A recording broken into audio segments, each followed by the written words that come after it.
أعوذ بالله من الشيطان الرجيم. بسم الله الرحمن الرحيم. الرحمن علم القرآن خلق الإنسان علمه البيان. الشمس والقمر بحسبان والنجم والشجر يسجدان والسماء رفعها ووضع الميزان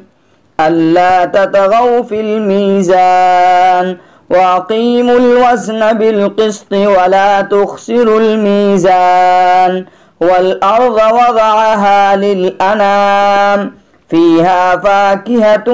والنخل ذات الأكمام والحب ذو العصف والريحان. فبأي آلاء ربكما تكذبان؟ خلق الإنسان من صلصال كالفخار وخلق الجان من مارج من نار.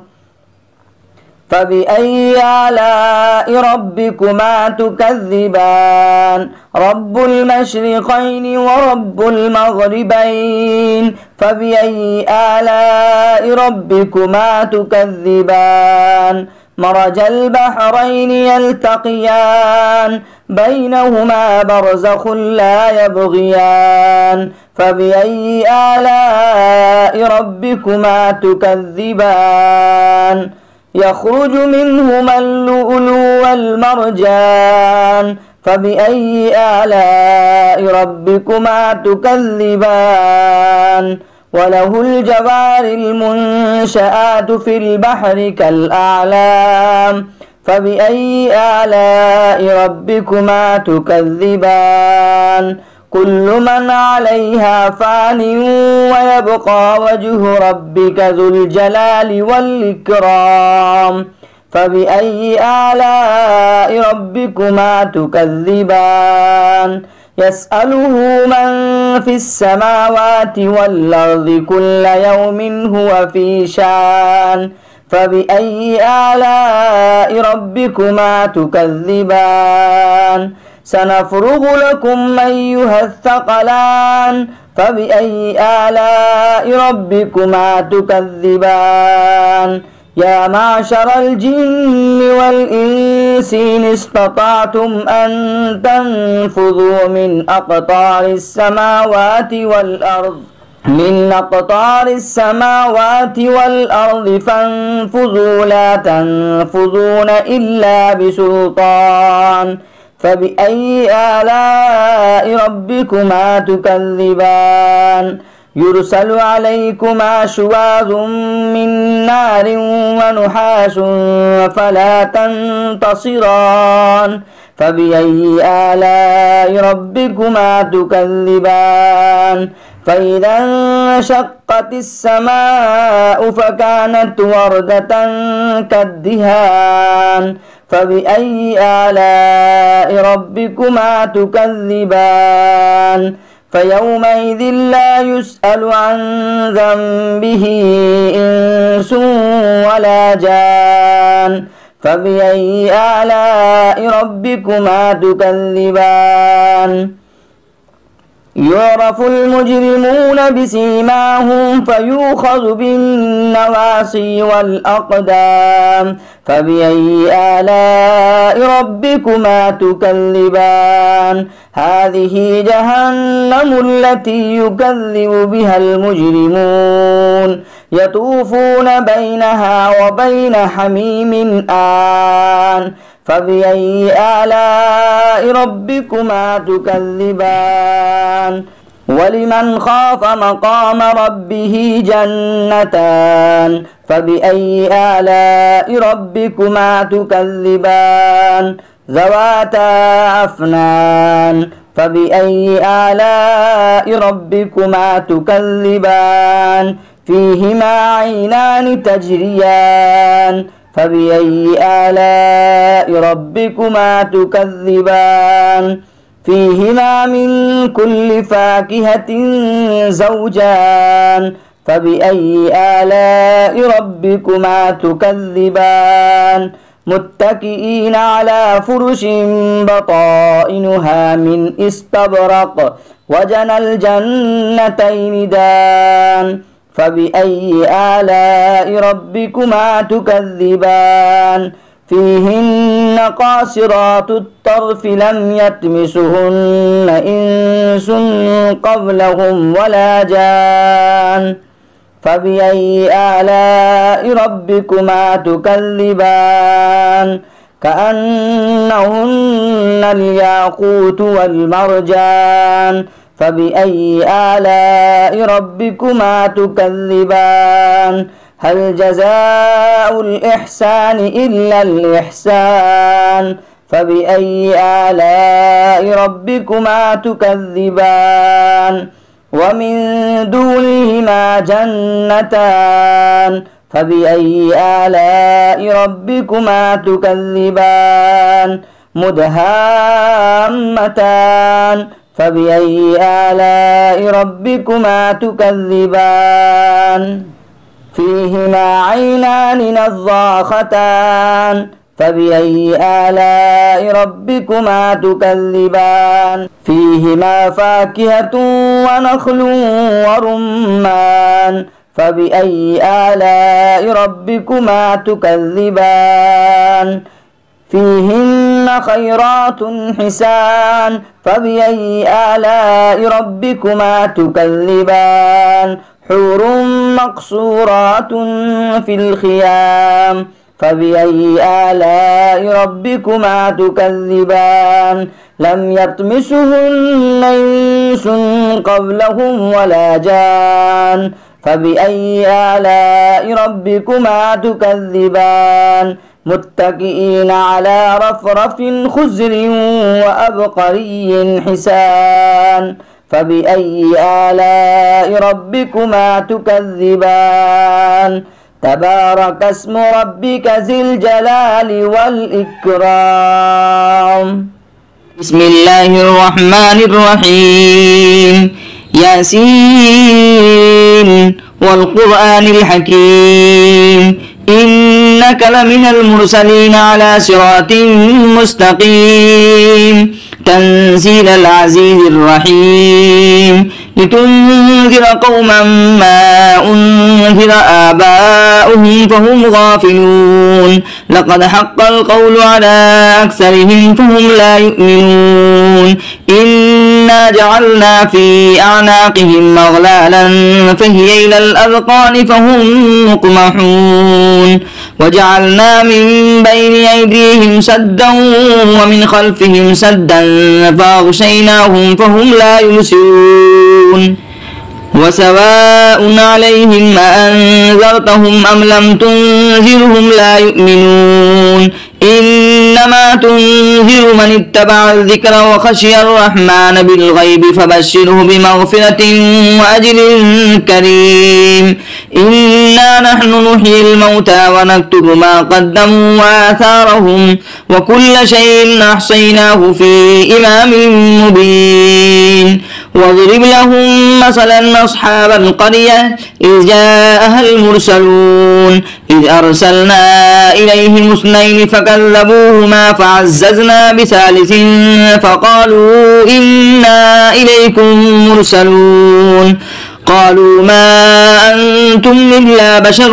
مثلنا وما أنزل الرحمن من شيء إن أنتم إلا تكذبون قالوا ربنا يعلم إنا إليكم لمرسلون وما علينا إلا البلاغ المبين قالوا إنا تطيرنا بكم لئن لم تنتهوا لنرجمنكم وليمسنكم منا عذاب أليم قالوا طائركم معكم إن ذكرتم بل أنتم قوم مسرفون وجاء من أقصى المدينة رجل يسعى قال يا قوم اتبعوا المرسلين اتبعوا من لا يسألكم أجرا وهم مهتدون وما لي لا أعبد الذي فطرني وإليه ترجعون أتخذ من دونه آلهة إن يردني الرحمن بضر لا تغني عني شفاعتهم شيئا ولا ينقذون إني إذا لفي ضلال مبين إني آمنت بربكم فاسمعون قيل ادخل الجنة قال يا ليت قومي يعلمون بما غفر لي ربي وجعلني من المكرمين وما أنزلنا على قومه من بعده من جند من السماء وما كنا منزلين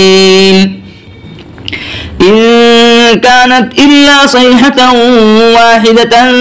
فإذا هم خامدون يا حسرة على العباد ما يأتيهم من رسول إلا كانوا به يستهزئون ألم يروا كم أهلكنا قبلهم من القرون أنهم إليهم لا يرجعون وإن كل لما جميع لدينا محضرون وآية لهم الأرض الميتة أحييناها وأخرجنا منها حبا فمنه يأكلون وجعلنا فيها جنات من نخيل وأعناب وفجرنا فيها من العيون ليأكلوا من ثمره وما عملته أيديهم أفلا يشكرون سبحان الذي خلق الأزواج كلها مما تنبت الأرض ومن أنفسهم ومما لا يعلمون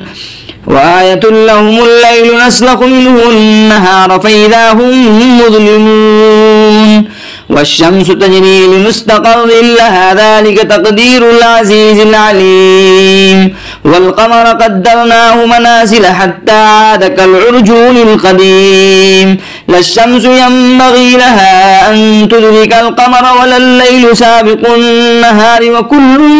في فلك يسبحون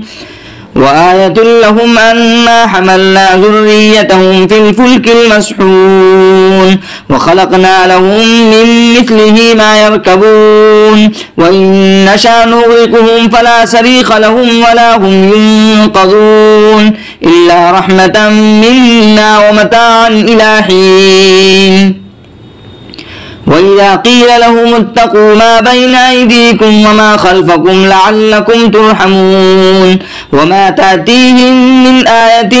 من آيات ربهم إلا كانوا عنها معرضين وإذا قيل لهم أنفقوا مما رزقكم الله قال الذين كفروا للذين آمنوا أنطعموا من لو يشاء الله أطعمه إن أنتم إلا في ضلال مبين ويقولون متى هذا الوعد إن كنتم صادقين ما ينظرون إلا صيحة واحدة تأخذهم وهم يخصمون فلا يستطيعون توصية ولا إلى أهلهم يرجعون ونفخ في السور فإذا هم من الأجداث إلى ربهم ينسلون قالوا يا ويلنا من بعثنا من مرقدنا هذا ما وعد الرحمن وصدق المرسلون إن كانت إلا صيحة واحدة فإذا هم جميع لدينا محضرون فاليوم لا تظلم نفس شيئا ولا تجزون إلا ما كنتم تعملون إن أصحاب الجنة اليوم في شغل فاكهون هم وأزواجهم في ظلال على الأرائك متكئون لهم فيها فاكهة ولهم ما يدعون سلام قولا من رب رحيم وامتازوا اليوم أيها المجرمون ألم عاهد إليكم يا بني آدم ألا تعبدوا الشيطان إنه لكم عدو مبين وأن اعبدوني هذا صراط مستقيم ولقد أضل منكم جبلا كثيرا فلم تكونوا تعقلون هذه جهنم التي كنتم توعدون اصلوها اليوم بما كنتم تكفرون اليوم نختم على أفواههم وتكلمنا أيديهم وتشهد أرجلهم بما كانوا يكسبون ولو نشاء لطمسنا على أعينهم فاستبقوا الصراط فأنى يبصرون ولو نشاء لمسخناهم على مكانتهم فما استطاعوا مضيا ولا يرجعون ومن نعمره ننكسه في الخلق أفلا يعقلون وما علمناه الشعر وما ينبغي له إن هو إلا ذكر وقرآن مبين لينذر من كان حيا ويحق القول على الكافرين أولم يروا أنا خلقنا لهم مما عملت أيدينا أنعاما فهم لها مالكون وظللناها لهم فمنها ركوبهم ومنها يأكلون ولهم فيها منافع ومشارب أفلا يشكرون واتخذوا من دون الله آلهة لعلهم ينصرون لا يستطيعون نصرهم وهم لهم جند محضرون فلا يحزنك قولهم إنا نعلم ما يسرون وما يعلنون أولم يرى الإنسان أنا خلقناه من نطفة فإذا هو خصيم مبين وضرب لنا مثلا ونسي خلقه قال من يحيي العظام وهي رميم قل يحييها الذي أنشاها أول مرة وهو بكل خلق عليم الذي جعل لكم من الشجر الأخضر نارا فإذا أنتم منه توقدون أوليس الذي خلق السماوات والأرض بقادر على أن يخلق مثلهم بلى وهو الخلاق العليم إنما أمره إذا أراد شيئا أن يقول له كن فيكون فسبحان الذي بيده ملكوت كل شيء وإليه ترجعون بسم الله الرحمن الرحيم والنجم إذا هوى ما ضل صاحبكم وما غوى وما ينطق عن الهوى إن هو إلا وحي يوحى علمه شديد القوى ذو مرة فاستوى وهو بالأفق الأعلى ثم دنا فتدلى فكان قاب قوسين أو أدنى فأوحى إلى عبده ما أوحى ما كذب الفؤاد ما رأى أفتمارونه على ما يرى ولقد رآه نزلة الأخرى عند سدرة المنتهى عندها جنة المأوى إذ يغشى السدرة ما يغشى ما زاغ البصر وما طغى لقد رأى من آيات ربه الكبرى أفرأيتم اللات والعزى ومناة الثالثة الأخرى ألكم الذكر وله الأنثى تلك إذا قسمة ضيزى إن هي إلا أسماء سميتموها أنتم وآباؤكم ما أنزل الله بها من سلطان إن يتبعون إلا الظن وما تهوى الأنفس ولقد جاءهم من ربهم الهدى أم للإنسان ما تمنى فلله الآخرة والأولى وكم من ملك في السماوات لا تغني شفاعتهم شيئا إلا من بعد أن يأذن الله لمن يشاء ويرضى إن الذين لا يؤمنون بالآخرة ليسمون الملائكة تسمية الأنثى وما لهم به من علم إن يتبعون إلا الظن وإن الظن لا يغني من الحق شيئا فأعرض عمن تولى عن ذكرنا ولم يرد إلا الحياة الدنيا ذلك مبلغهم من العلم إن ربك هو أعلم بمن ضل عن سبيله وهو أعلم بمن اهتدى ولله ما في السماوات وما في الأرض ليجزي الذين أساءوا بما عملوا ويجزي الذين أحسنوا بالحسنى الذين يجتنبون كبائر الإثم والفواحش إلا اللمم إن ربك واسع المغفرة هو أعلم بكم إذا أنشاكم من الأرض وإذا أنتم أجنة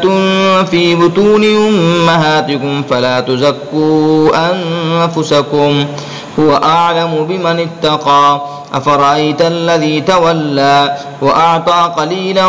وأكدى أعنده علم الغيب فهو يرى أم لم ينبأ بما في صحف موسى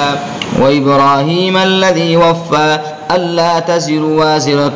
وزر أخرى وأن ليس للإنسان إلا ما سعى وأن سعيه سوف يرى ثم يجزاه الجزاء الأوفى وأن إلى ربك المنتهى وأنه هو أضحك وأبكى وأنه هو أمات وأحيا وأنه خلق الزوجين الذكر والأنثى من نطفة إذا تمنى وأن عليه النشأة الأخرى وأنه هو أغنى وأقنى وأنه هو رب الشعرى وأنه أهلك عادا الأولى وثمود فما أبقى وقوم نوح من قبل إنهم كانوا هم أظلم وأطغى والمؤتفكة أهوى فغشاها ما غشا فبأي آلاء ربك تتمارى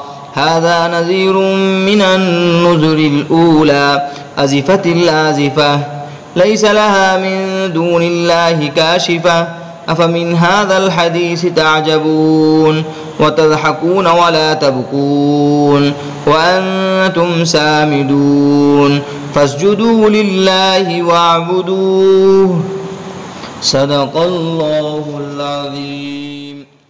أعوذ بالله من الشيطان الرجيم. بسم الله الرحمن الرحيم.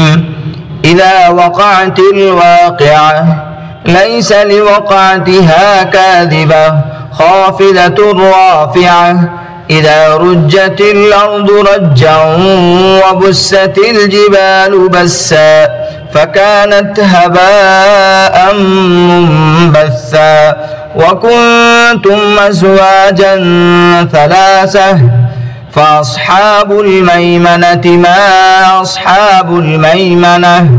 وأصحاب المشأمة ما أصحاب المشأمة والسابقون السابقون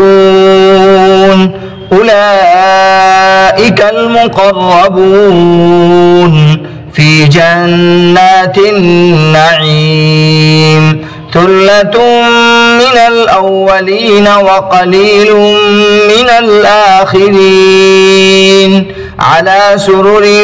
موضونة متكئين عليها متقابلين يطوف عليهم ولدان مخلدون بأكواب وأباريق وكأس من معين لا يصدعون عنها ولا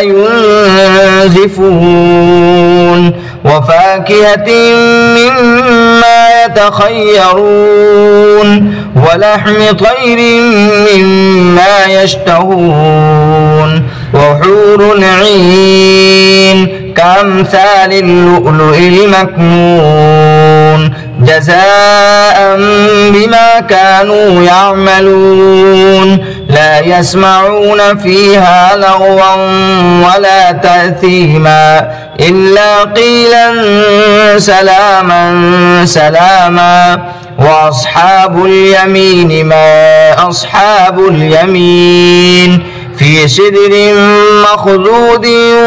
وطلح منضود وظل ممدود وماء مسكوب وفاكهة كثيرة لا مقطوعة ولا ممنوعة وفرش مرفوعة إنا أنشأناهن إنشاء فجعلناهن أبكارا عربا أترابا لأصحاب اليمين ثلة من الأولين وثلة من الآخرين وأصحاب الشمال ما أصحاب الشمال في سموم وحميم وظل من يحموم لا بارد ولا كريم إنهم كانوا قبل ذلك مترفين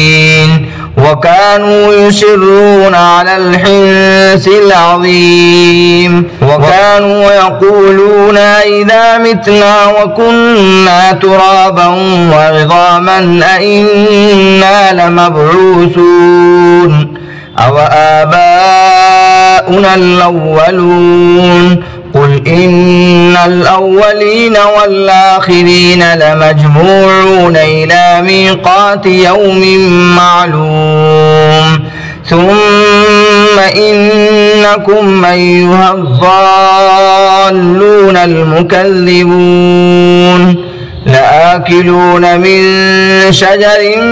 من زقوم فمالئون منها البطون فشاربون عليه من الحميم فشاربون شرب الهيم هذا نزلهم يوم الدين نحن خلقناكم فلولا تصدقون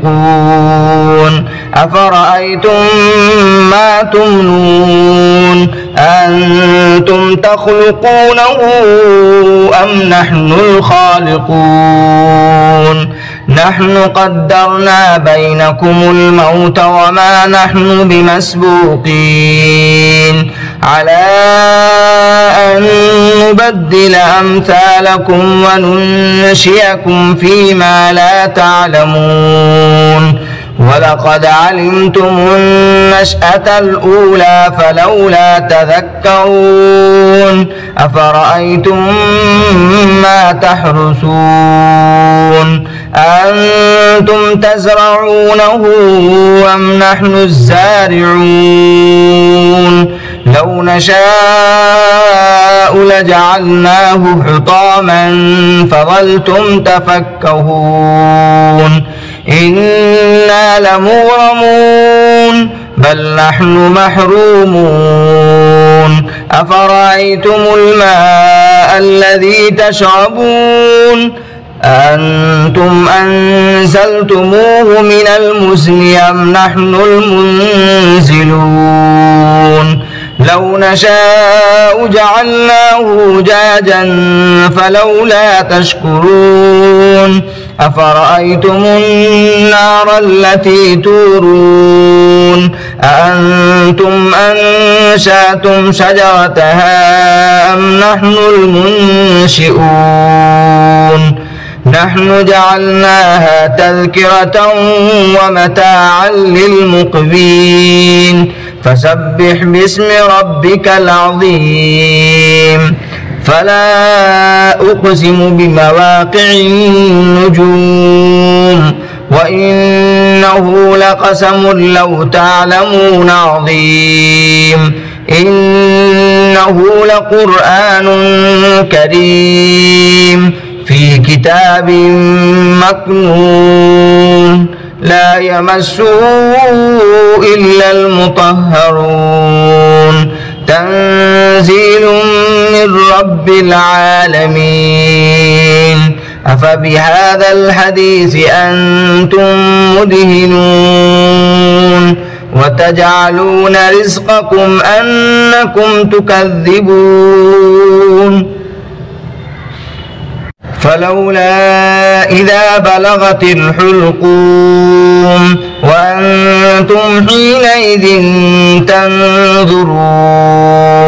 ونحن أقرب إليه منكم ولكن لا تبصرون فلولا إن كنتم غير مدينين ترجعونها إن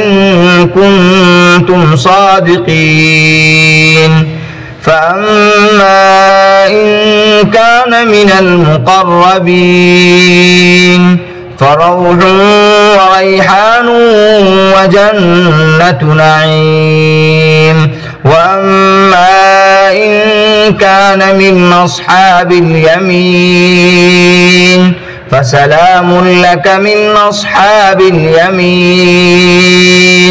وأما إن كان من المكذبين الضالين فنزل من حميم وتصلية جحيم. إن هذا لهو حق اليقين. فسبح باسم ربك العظيم. صدق الله العظيم.